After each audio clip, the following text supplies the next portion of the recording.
What's up, everybody? This is Attorney Haitham, Amin, and I am here today to discuss a question that I was bombarded with for the last couple of days. Specifically, what happens if I violate a curfew law? And before I go into any further explanations, I want to make sure that if you like my videos, to please give me a like, subscribe, share, comment. Also, if possible, please follow me on Instagram, Facebook, TikTok, and I'm also always happy to answer questions via DM. I try to answer as many as I can within a timely manner.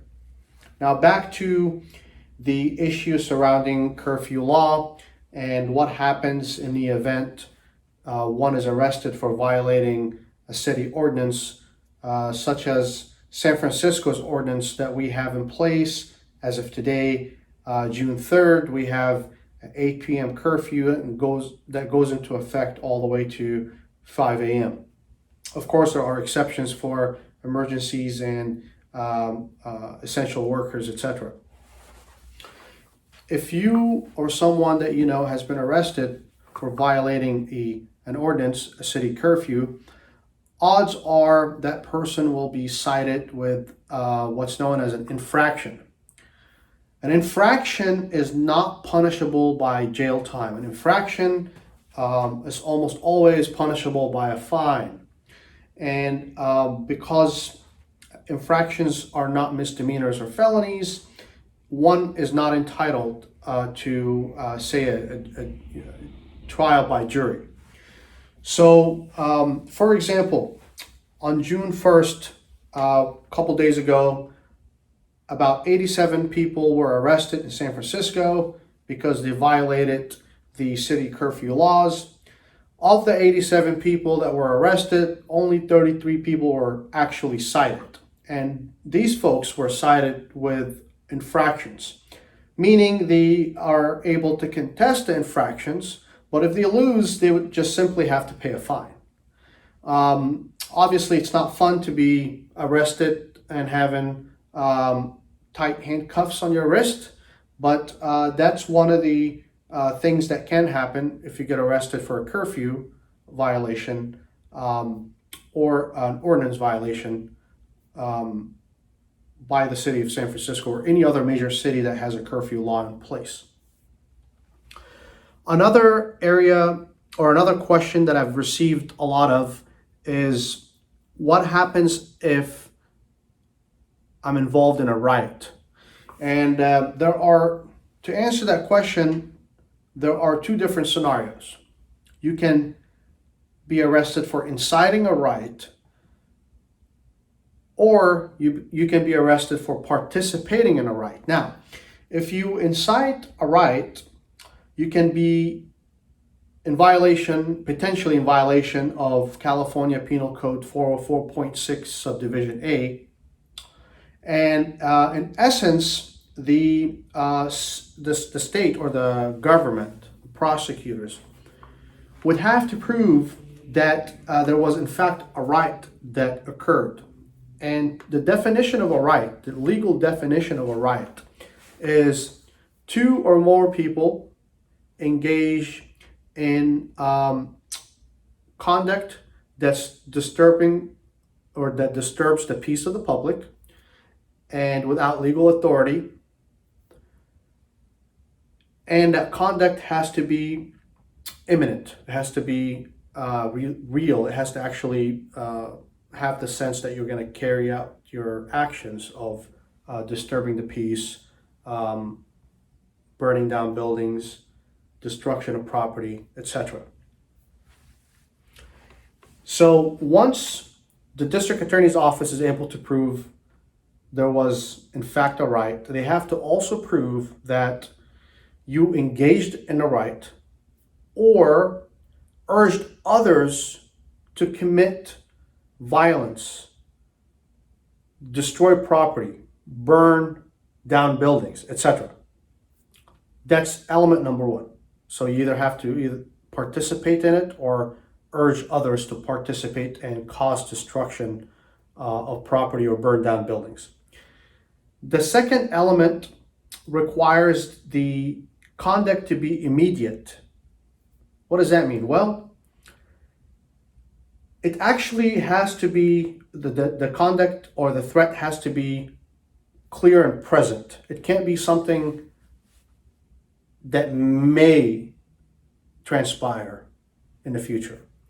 So if you are participating in a riot and you present clear and present danger to the public at large,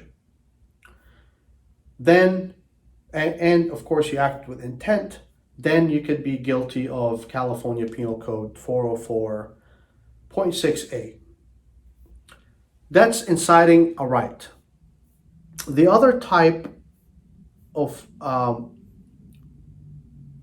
criminal violation, or rather criminal liability by participating in a riot, is Penal Code 404, which basically spells out criminal liability for a person who participate rather than incite or engages in a riot. And in essence, Penal Code Section 404 and Section 405 require again, a showing of a riot, which two or more people participating in an unlawful conduct to destroy the property, burn down buildings, or cause mayhem to the public at large.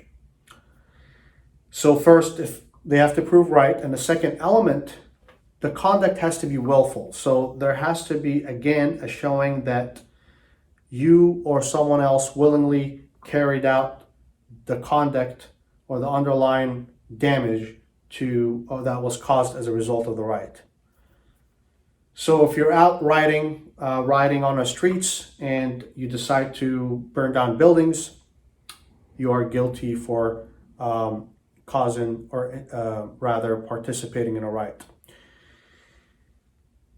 The other type of culpability under the penal code here in California that you could be liable for if you're out on the streets participating in riots or causing riots is the violation, or rather the unlawful assembly and its violation of California Penal Code 408.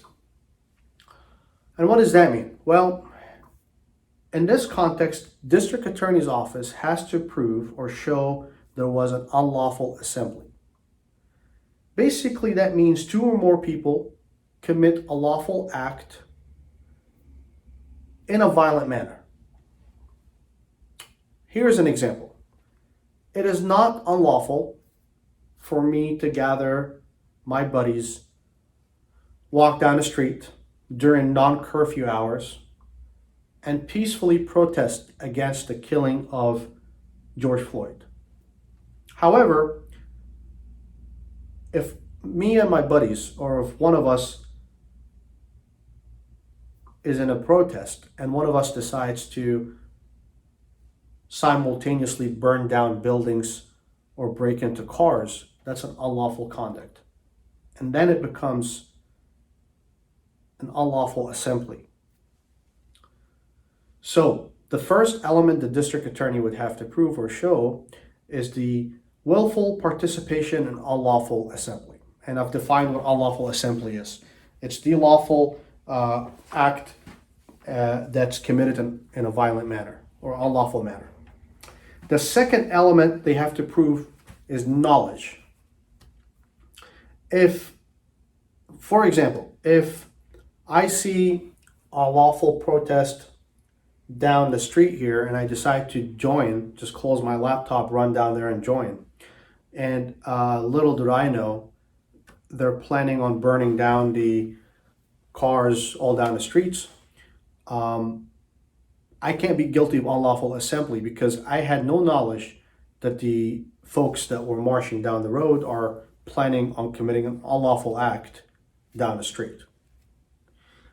So they have to, again, excuse me, they have to prove willful participation in unlawful assembly, and they have to show knowledge. And that would be a violation of Penal Code 408, California Penal Code 408. As always, if you have enjoyed my videos, I try to put out at least one or two videos a week. I would really appreciate it if you can like this video, subscribe to my channel, turn on the notification. If you would like to ask any direct questions, of course, you can send me a DM. I try to answer most of my DMs in a timely manner. As well, please follow me on Instagram, Facebook, TikTok. And with that being said, I would like to again thank you for spending a few minutes with me, and I wish you all the best. Have a good night. Being the only person that's advocating in the courtroom on behalf of the accused is a humbling feeling for me. I believe in the tenets of the Constitution, which is innocent until proven guilty, and that carries from day one until the trial date.